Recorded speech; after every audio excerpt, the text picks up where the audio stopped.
when the protest was over, when we were done marching, and there was this little rally after the protest, and Kate and I stuck around for that for a little bit, and then as we were walking away, again, my mind was just filled with just so many different emotions, so many different thoughts. I was struggling to really process everything, and I looked at Katie, and I said, Kate, why do you think it's important for us to be here?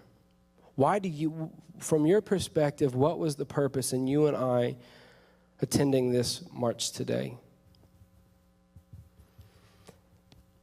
And she said a couple of things. Her first response was to genuinely love and support these people that are hurting.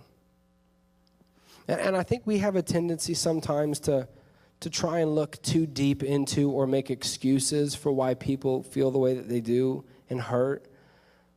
And that hinders us from compassion, that hinders us from love, when really we just need to be saying, no matter the circumstance, no matter the situation, that person is hurting, and so I want to care for and support them. So she said, firstly, we are here genuinely to love and support and show care for these people. I was okay.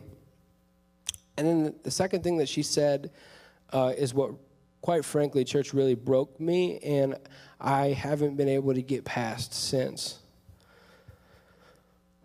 Katie,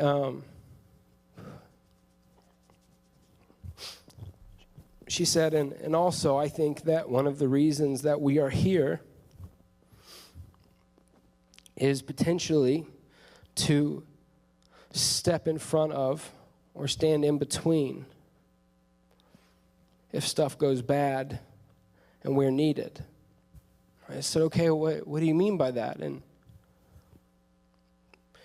she said, because in the world we live in today, there's potential that the punishment we would receive would be less than the punishment somebody else could receive. And so if the moment arises, maybe we should stand in between. And as I got to thinking about that, I've never experienced, the reality of what it means to be a black man or woman in America, because I'm not. I've never had that experience before. But there has been one time in my life where I have experienced somebody that stood in between me and the punishment that I deserved. I have experienced in my life a time when there was somebody that stood in between me and death. And there was a time when a man named Jesus hung on a cross and he said, no more. He said, it is finished. He said, no longer will humanity have to just suffer for the sake of suffering. No longer will humanity have to just go through their life with no hope. No longer will humanity have to fight through this life with no Savior. Jesus stood in between us and death, stood in between us and the punishment that we deserve. In church, I've experienced that. I know that love. But there are people in our world, for whatever reason, and I don't even want to try and justify it or unjustify it, they feel like their lives matter less than others. And I am going to choose, because Jesus chose me, I am going to choose to stand with them. I am going to choose to show them the love that I've received. I am going to choose to show them the support and the care that I have received. Though I don't know their exact experience, and I never will, I can choose to stand with them and say, your life matters.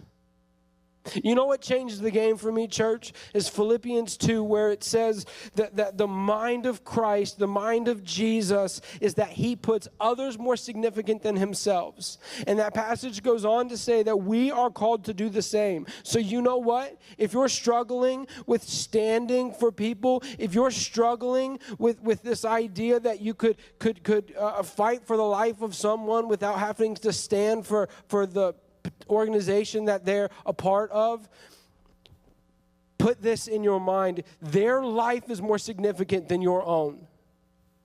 Jesus himself said that we are to be people that say, you know what, you matter more than me. Maybe I don't understand your experience. Maybe I don't know what you're going through. Maybe I've never felt hurt like that before, but because you are more significant than me, because you matter more than me, I'm going to love you. I'm going to stand with you. I'm going to comfort you, and I'm going to lead you to the one person that can change the world.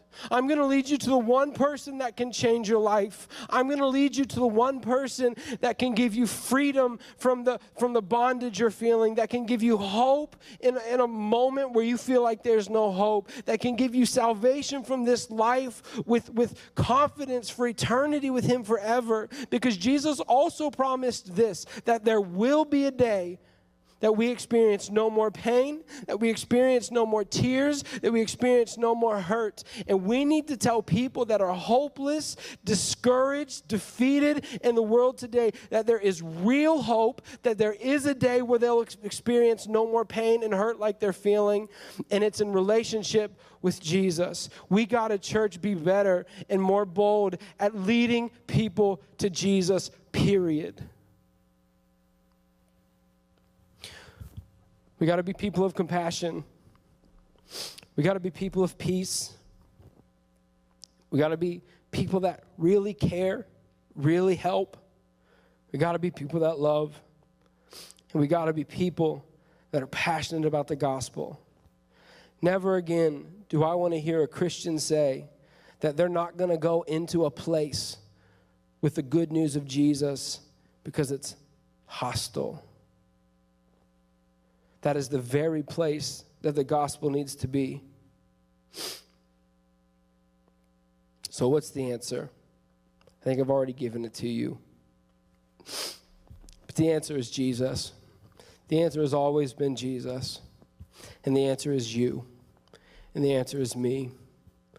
As followers of his, as people that belong to him, it is our responsibility to take the message, the light, the love, the hope of Jesus into a world that desperately needs it.